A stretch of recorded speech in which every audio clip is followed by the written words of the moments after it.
Hi everyone. मैं sir अनंत कुमार। आज हम लोग जीएस पेपर 2 का जो सेक्शन 2 है, ज्योग्राफी और इकोनॉमिक्स वाला सेक्शन, उसको हम डिस्कस करेंगे। सबसे पहले हम ये बताते हैं कि इस सेक्शन से 4 क्वेश्चन पूछे जाते हैं और वहाँ से आपको 3 आंसर देने होते हैं। चलिए हम लोग इसके सिलेबस की बात कर लेते हैं। देखिए सिलेबस में ये 3-4 कीवर्ड है। एक तो है आपका प्लानिंग इन इंडिया, सेकेंड चीज आपका physical, economical and social geography. यहाँ से आपके क्वेश्चन आएंगे। देखिए पिछले कुछ सालों की हम लोग बात करें तो फिजिकल ज्योग्राफी से क्वेश्चन नहीं आ रहे हैं। मेनली जो आपका इकोनॉमिकल और सोशल ज्योग्राफी आपका फोकस रहा है। चलिए हम लोग प्रीवियस ईयर क्वेश्चन पहले देख लेते हैं, तब एनालाइज करने में आसानी होगी। देखिए 66 का हम लोग क्वेश्चन देखें तो इसमें आपका है बिहार का ग्रोथ इंडिया ग्रोथ रेट से आगे रहा है। इसको आपको थोड़ा बताना है कि किस किस सेक्टर का कंट्रीब्यूशन इसमें रहा है। सेकंड क्वेश्चन देखेंगे तो आपका है main cause of disparity in economic and social development, मतलब आर्थिक और सामाजिक विषमताओं के मुख्य कारण क्या है और गवर्नमेंट के क्या क्या स्टेप है, इसको आपको डिस्कस करना है। तीसरा क्वेश्चन आपका है डेमोग्राफिक डिविडेंड से रिलेटेड है और इसमें गवर्नमेंट के क्या क्या स्टेप है। फोर्थ क्वेश्चन आप देखेंगे तो मानव विकास ह्यूमन डेवलपमेंट और सात निश्चय दोनों को जोड़ के क्वेश्चन पूछा गया है और साथ में गवर्नमेंट के स्टेप पूछा गया है। अब 65th का क्वेश्चन देखें तो 65th में आपका है प्रोडक्शन और productivity trend in agriculture in 1991। आप हिंदी में लिखा हुआ, आप इसको पॉज करके देख सकते हैं। साथ में आपका इकोनॉमिक प्लानिंग का रिलेवेंस है 1991 से क्या रहा है। फिर उसके बाद एमएसएमई का डेवलपमेंट में क्या रोल रहा है और आत्मनिर्भर भारत बनने के लिए एमएसएमई कैसे फायदेमंद है। और फोर्थ चीज आप देखेंगे तो जो मेन कंस्ट्रेंट है रैपिड इकोनॉमिक डेवलपमेंट के बिहार के, वो क्या क्या है और इसको कैसे रिमूव किया जा सकता है। हम 64th के क्वेश्चन देखें तो इसमें फूड सिक्योरिटी पे क्वेश्चन है, डब्ल्यूटीओ का रोल क्वेश्चन है, इंडियन इकोनॉमिक प्लानिंग के अचीवमेंट पे क्वेश्चन है और साथ में पॉपुलेशन ग्रोथ एंड डेवलपमेंट के रिलेशन पूछा गया है, उस पे क्वेश्चन है। देखिए यहाँ पे देखिएगा इकोनॉमिक प्लानिंग आपका 1991 से पूछा गया है और यहाँ पे अचीवमेंट जो है आपका ये ओवरऑल इकोनॉमिक प्लानिंग का है, तो दोनों में ध्यान रखिए क्वेश्चन को। चलिए 63rd का क्वेश्चन देखें तो यहाँ पे एग्रीकल्चर का मेजर प्रॉब्लम को डिस्कस करना है और गवर्नमेंट का क्या क्या प्रोग्राम है। साथ में पॉवर्टी का एलिमिनेशन कैसे होता है, इसके फैक्टर्स क्या है, गवर्नमेंट प्रोग्राम क्या क्या है। थर्ड क्वेश्चन आपका लार्ज स्केल इंडस्ट्री किसी स्पेसिफिक एरिया में ही लोकेटेड होते हैं और साथ में कुछ की इंडस्ट्री का डिस्कस करने हैं। चौथा क्वेश्चन आपका major mineral known in India और साथ में कंट्रीब्यूशन इन इंडियन इकोनॉमी, कि जो मिनरल्स हैं उसका कंट्रीब्यूशन पूछेगा और न्यू मिनरल पॉलिसी भी पूछा गया। अब 60 से 62 में क्वेश्चन देखें तो एम्प्लॉयमेंट और एम्प्लॉयबिलिटी पे क्वेश्चन है। दूसरा क्वेश्चन आपका प्रोडक्टिविटी ट्रेंड ऑफ एग्रीकल्चर फिर से पूछा गया है यहाँ पे। और थर्ड क्वेश्चन आपका प्लानिंग इन इंडिया पंचायती राज्यों से कैसे रिलेटेड है और फोर्थ क्वेश्चन सब्सिडी पे है। 56 से 59 में देखें तो आपका डेमोग्राफिक डिविडेंड पे क्वेश्चन है, फिर से एग्रीकल्चर मार्केटिंग पे क्वेश्चन है यहाँ पे।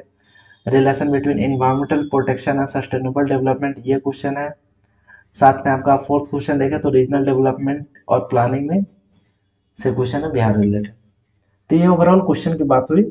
मैं हमेशा पिछले वीडियो में बताया था कि मैं आप चाहता हूँ कि आपको मछली पकड़ना सिखा दूँ ताकि किसी की जरूरत ना पड़े। तो ये ओवरऑल हो गई आपकी कि प्रीवियस ईयर क्वेश्चन क्या है। या तो आप इसको वीडियो को पॉज करके देख सकते हैं, नहीं तो आप प्रीवियस ईयर क्वेश्चन भी साथ में लेके इसको आप देख सकते हैं। चलिए आगे हम लोग बात करेंगे इन सबसे इम्पोर्टेंट टॉपिक क्या क्या है। मेनली हम 5-6 टॉपिक का ही बात करेंगे, ज़्यादा टॉपिक नहीं है इसमें पढ़ने के लिए। तो देखिए जो इम्पोर्टेंट टॉपिक है, एक तो सबसे पहले मैं बोलूँगा प्रीवियस ईयर क्वेश्चन साथ में रखें और उसमें जो कीवर्ड है उनसे रिलेटेड टॉपिक को पढ़ लें। मैं यहाँ पे क्या दिखा रहा हूँ वही प्रीवियस ईयर क्वेश्चन देख के ही आपको टॉपिक बता रहा हूँ। तो देखिए पहला टॉपिक ये है कि प्लानिंग इन इंडिया क्या है। इसमें क्या क्या देखना है आपको, अचीवमेंट देखना है, 1991 के बाद क्या हुआ वो देखना है। उसके अलावा इसमें जैसे बिहार की प्लानिंग क्या है, सात निश्चय है, इसको आप पहले पिछले साल तो डायरेक्ट क्वेश्चन आ गया था। अगर डायरेक्ट क्वेश्चन नहीं भी आते हैं ना तो आप इसको इनडायरेक्टली एग्जाम्पल या फिर स्कीम्स में ऐड कर सकते हैं।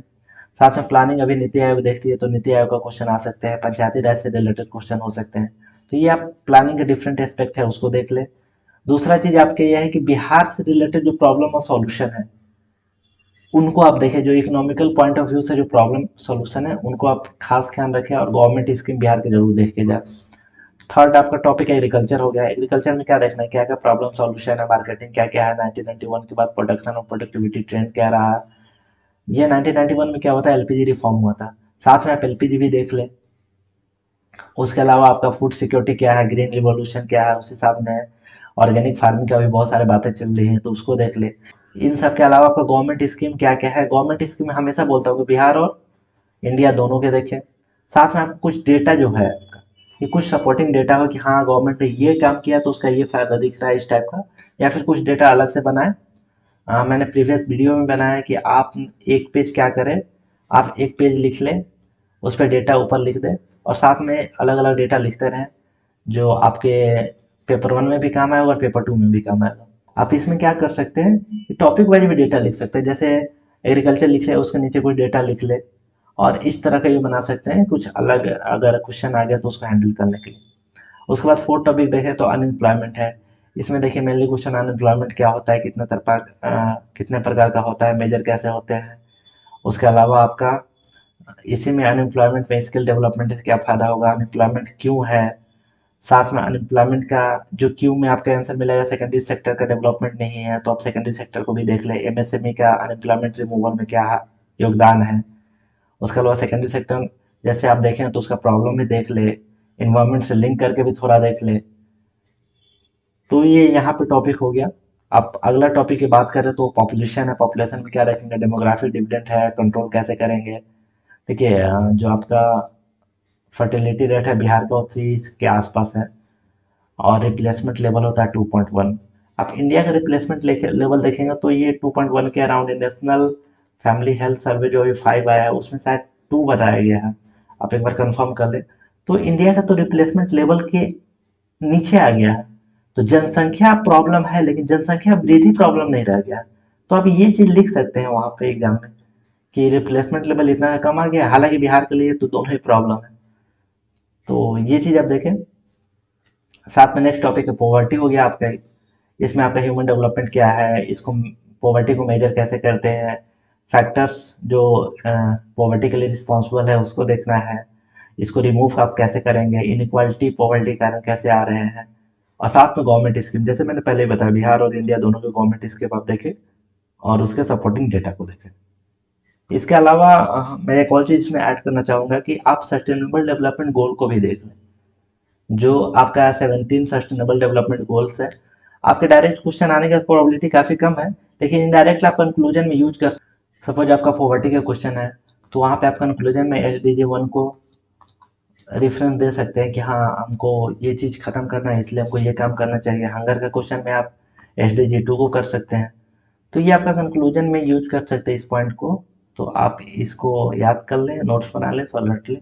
चलिए अब हम लोग सोर्स की बात करेंगे कि सोर्स क्या क्या होना चाहिए। तो एक तो आपका क्लास 12 का जो 2 बुक आते हैं, एक इंडियन पीपल ऑफ इकोनॉमी है और दूसरा ह्यूमन डेवलपमेंट है। देखिए इससे वही टॉपिक पर है ना जो आपके प्रीवियस क्वेश्चन में टॉपिक मैच कर रहे हैं। जैसे मैंने बोला कि कीवर्ड आप हाईलाइट कर लें प्रीवियस क्वेश्चन के, और जिस जो टॉपिक यहाँ पे दिए हुए आप वहां से पढ़ लें। साथ में मैंने मुनाल सर का इकोनॉमिक्स नोट्स भी देखा था, उसके सेक्शन जो 4 और 6 था, 4 में आपके एग्रीकल्चर आएंगे और 6 में आपका ह्यूमन डेवलपमेंट आएगा। तो 6 को बहुत अच्छे से पढ़ें, बाकी 4 और 5 को अपने हिसाब से देख ले कि जो जो इम्पोर्टेंट टॉपिक है वहां से कर ले, सारा चीज करना जरूरी नहीं है। साथ में मैंने क्या कहता है जो करंट से लिंक करके क्वेश्चन पूछे जा रहे हैं, अभी जैसे आप, अभी मैं बता रहा हूँ कि कैसे हो रहा है, उसके लिए आप विजन का मंथली मैगजीन पढ़ें जो, और विजन 3 मतलब मेंस 365 भी इसका देख सकते हैं।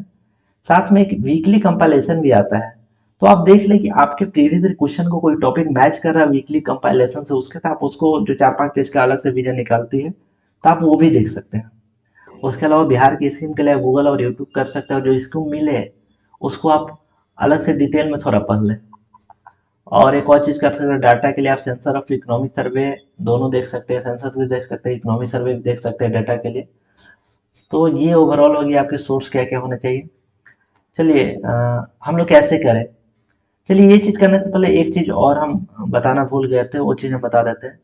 देखिए आप यहाँ पे जो भी क्वेश्चन देखेंगे ना, जो मैंने अभी टॉपिक बताए थे कि हाँ क्या क्या टॉपिक पढ़ना है, आपके सारे क्वेश्चन लगभग उससे हो जा रहे हैं। ये क्वेश्चन देखिए, ये करंट से लिंक क्वेश्चन है, तो अब करंट से लिंक वाला क्वेश्चन आपका करंट देखना पड़ेगा। साथ में ये देखिए आपका जो 7 निश्चय है ये भी करंट से लिंक क्वेश्चन है। यहाँ पे आप देखेंगे सर आपने WTO तो बताया ही नहीं, WTO उस समय न्यूज में था, वो करंट से लिंक क्वेश्चन है। हर साल एक एक क्वेश्चन एटलीस्ट आ रहा है। देखिए MSME डेफिनेशन जो आ रहा है ये करंट से क्वेश्चन लिंक है।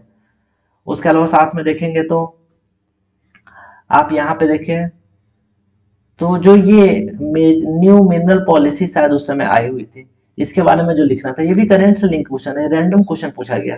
अब इसलिए करंट, इसलिए मैंने विजन मैगजीन बताया कि आप करंट को साथ में देखते रहे। यहाँ पे आप देखें सब्सिडी का क्वेश्चन जो उस समय काफी ज्यादा न्यूज में चल रहा था, सब्सिडी का इसलिए पूछ दिया था क्वेश्चन।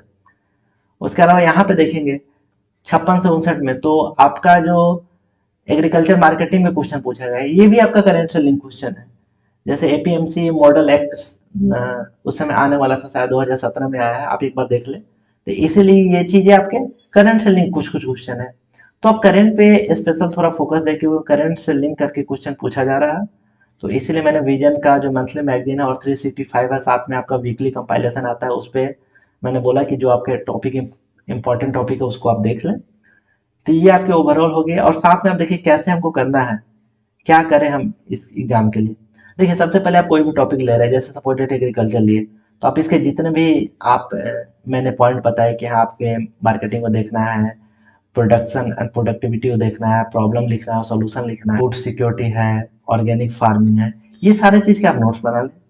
उसके अलावा क्या करें कि अगर इसमें कोई इंस्टीट्यूशनल डेफिनेशन दिया हुआ है, जैसे हम नीति आयोग बहुत सारी डेफिनेशन देती रहती है, उसके अलावा यूएन ऑर्गेनाइजेशन कोई डेफिनेशन दिया हुआ, जैसे आपका डेमोग्राफिक डिविडेंड का क्वेश्चन है, वहां पे आपका यूएनएफपीए एक डेफिनेशन दे रखी है डेमोग्राफिक डिविडेंड क्या होता है, तो आप डेफिनेशन को रट लें, यहाँ पे ही लिखिए साथ में, ये आपके एक्स्ट्रा मार्क्स देंगे। इसके अलावा नीति आयोग ने अगर कुछ सजेशन दिए हैं या फिर कुछ कहा है तो आप उसको भी ऐड कर सकते हैं, ये वैल्यू एडेड करेगा आपके आंसर में। उसके अलावा क्या कह रहा है, आप इंडियन स्कीम्स उसके साथ में लिखे, बिहार के क्या क्या स्कीम्स है साथ में लिखे, ये ओवरलैप कुछ कुछ करेंगे स्कीम्स, कुछ टॉपिक में इंडिया की स्कीम भी ओवरलैप करेंगे, बिहार की स्कीम भी ओवरलैप करेंगे। तो ये भी कर सकते हैं कि आप अलग से दोनों स्कीम का बना कर रख लें, लेकिन मैं रिकमेंड करूंगा कि आप जब एग्रीकल्चर लिख रहे हैं तो उसी समय आप लिख लें। उसके अलावा डाटा लिखें, डाटा जरूर लिखिए, क्या है क्योंकि ये अलग आपको दूसरे से करेगा। इसमें आप डाटा पे फोकस करें तो बिहार के डाटा, अगर पॉसिबल हो तो बिहार के डाटा पे ज्यादा फोकस करें। उसके अलावा देखिए केस स्टडी अगर किसी किसी केस में है, जैसे आपका फ्लड का क्वेश्चन अगर आ गया, तो उसमें नीदरलैंड का जो फ्लड पे उन्होंने काफी अच्छा काम किया, चाइना ने जो समुद्र की मिट्टी है वहां से उन्होंने आइलैंड क्रिएट कर लिया, तो ये सब कुछ कुछ साइंटिफिक कुछ चीज यूज कर सकते हैं।